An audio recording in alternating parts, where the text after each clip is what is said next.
Assalamualaikum warahmatullahi wabarakatuh.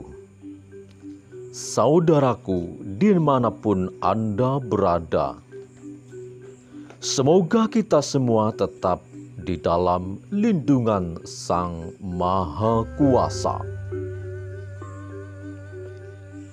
Kali ini, tim Jagat Kabumian mengunjungi makam Adipati Wirasaba di Kabupaten Purbalingga.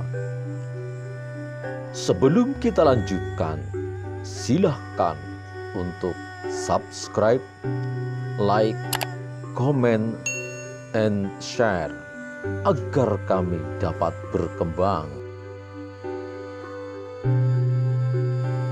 Makam para Adipati Wirasaba yang berada di Desa Wirasaba, dalam makam tersebut terdapat 5 nisan Adipati Wirasaba yang ke-1 sampai yang ke-5, yaitu Raden Paguan, Raden Katuhu, Raden Kaurang, Raden Surawin, dan Raden Tambangan.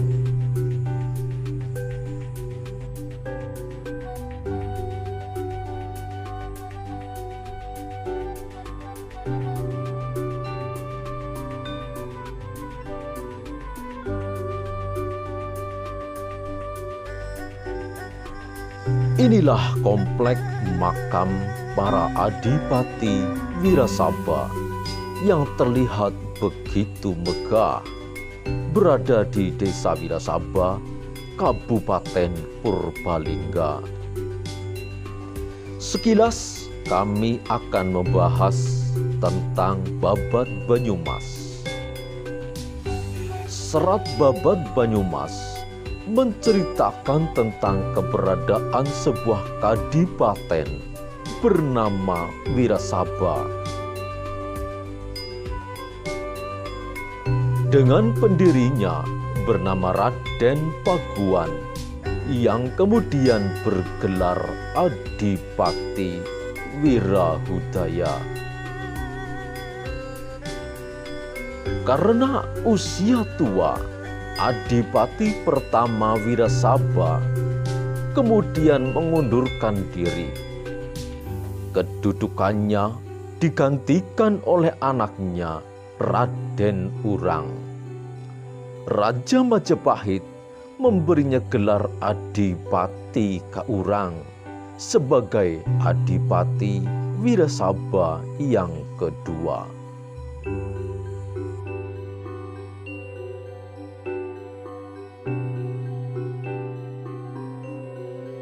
Selanjutnya, kepemimpinan Wirasaba dilanjutkan oleh anak Adipati Kaurang yang bernama Raden Bagus Rawin, bergelar Adipati Paguan III, menjadi Adipati Wirasaba ketiga. Namun, urutan Adipati Wirasaba tersebut berbeda dengan yang selama ini diketahui oleh masyarakat, termasuk yang tercatat dalam papan marmer pada makam Adipati Wirasaba di Desa Wirasaba, Kecamatan Bukateja, Kabupaten Purbalingga.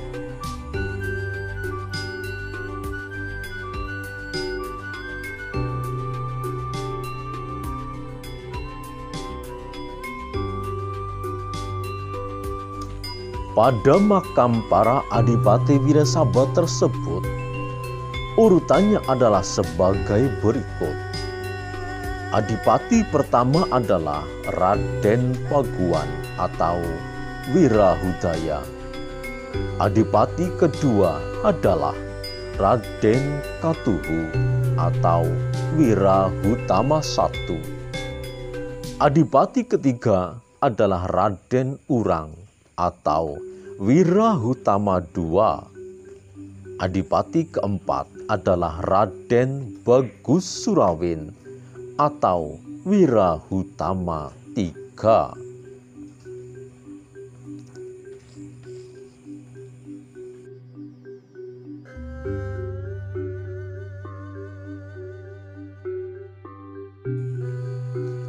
Susunan itu sama dengan buku inti silsilah dan sejarah Banyumas yang ditulis oleh RMS Brotodirjo dan Raden Ngatijo Darmo Suwondo.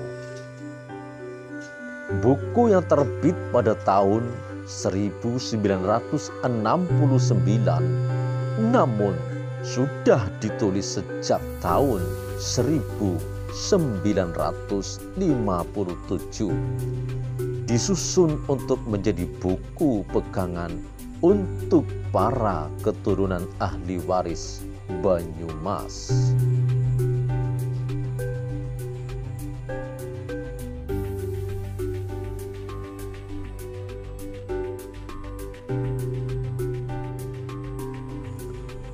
Namun, ada juga yang lebih mempercayai susunan adipati yang bersumber pada Serat Babat Banyumas Martadirjan. Karena bila nanti dikaitkan dengan keberadaan Raden Djoko Kaiman sebagai keponakan Raden Katuhu, akan lebih tepat hitungan masanya. Jadi, dikisahkan Raden Djoko Kaiman menikah dengan putri Adipati Wirasaba Warga Utama. Adipati Warga Utama atau yang aslinya bernama Raden Suwargo adalah anak dari Raden Katuhu atau Adipati Marga Utama. Hal itu lebih logis secara jarak usia karena Raden Djoko Kaiman adalah anak dari Raden Banyak Sasra, adik Raden Katuhu. Raden Katuhu adalah anak angkat Raden Bagus Rawin yang kemudian menjadi Adipati Wirasaba yang keempat. Sementara bila Raden Katuhu adalah anak angkat Raden Paguan atau Adipati Wirasaba pertama, jarak dengan Raden Djoko Kaiman sangat jauh. Ada jenjang 5 generasi yang sulit diterima oleh logika.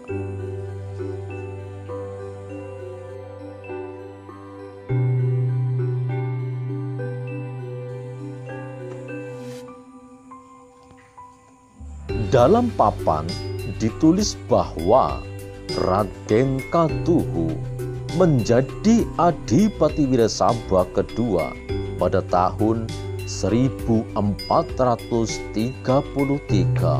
sampai dengan 1443.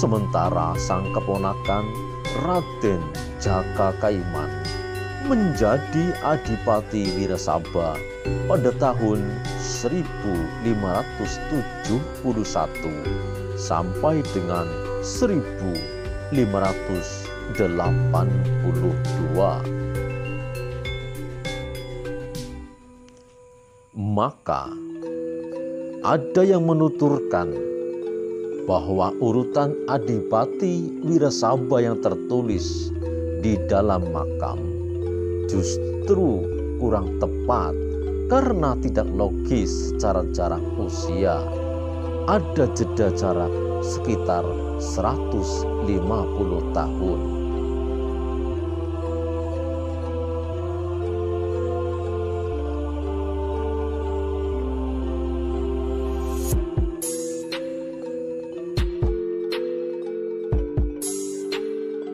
Saudaraku, sekilas kami akan membahas Bagus Rawin Adipati Pakuan ketiga. Dikisahkan kesejahteraan rakyat Kadipaten Wirasaba terjamin selama kepemimpinan Adipati Kaurang sampai akhirnya Ki Pakuan meninggal dan dimakamkan di Wirasaba.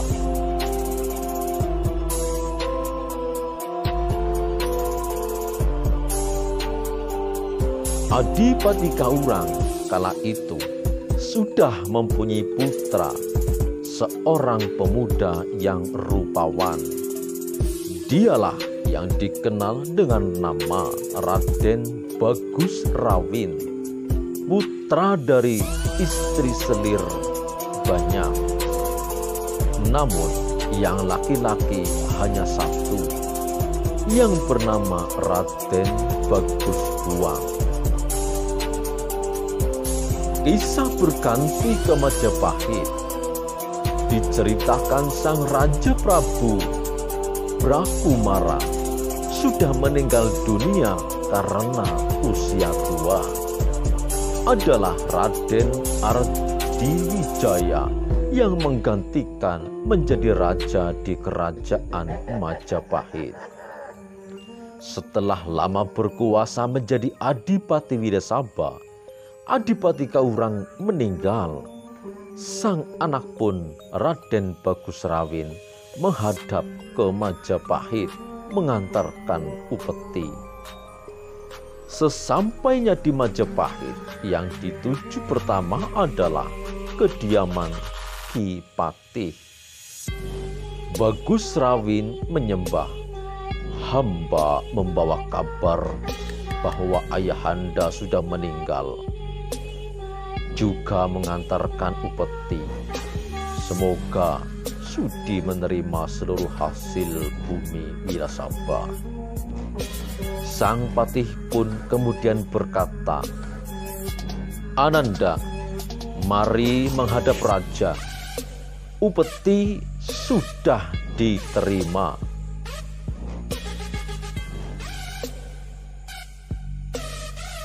Di balairung istana, upeti sudah tertata. Rapi penataannya hingga membuat sang Prabu kagum melihatnya. Sang Patih kemudian berkata, "Itu semua upeti persembahan dari sang abdi Adipati Kaurang yang sekarang sudah meninggal. Ini yang datang adalah putra Adipati Kaurang." Sang raja pun berkata, "Sangat besar terima kasihnya. Engkau sekarang menghadap anak Adipati Kaurang. Engkau sudah terlihat dewasa. Apa sudah mempunyai anak?" Bagus Rawin pun menjawab, "Hamba belum punya putra." Sang raja tersenyum dan berkata, "Engkau saya angkat kedudukannya bergelar Adipati Pakuan di Kadipaten Wirasaba." Ki Pakuan menyembah, "Terima kasih banyak Paduka." Kembali berkatalah sang raja, "Pakuan, sekarang kamu pulanglah." Sang raja kembali ke istana. Sang Patih juga lalu ikut pulang. Sesampainya Bagus Rawin di Wirasaba, para saudara menyambutnya semua duduk berkumpul teratur. Sang adipati kemudian berkata, "Wahai semua saudara saya, kalian saksikanlah. Saya sekarang menjadi adipati Paguan yang ketiga atas perintah dari Sang Raja Majapahit."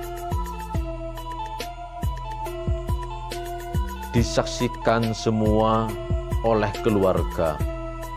Semua memberikan persetujuan.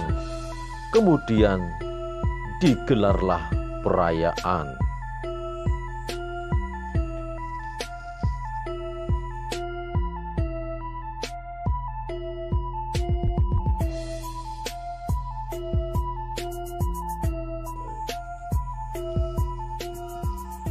Saudaraku, demikianlah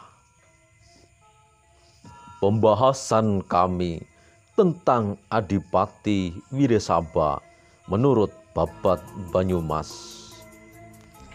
Sekian dan terima kasih. Semoga bermanfaat untuk kita semua. Jangan lupa tetap menjunjung tinggi dan menghargai para leluhur kita.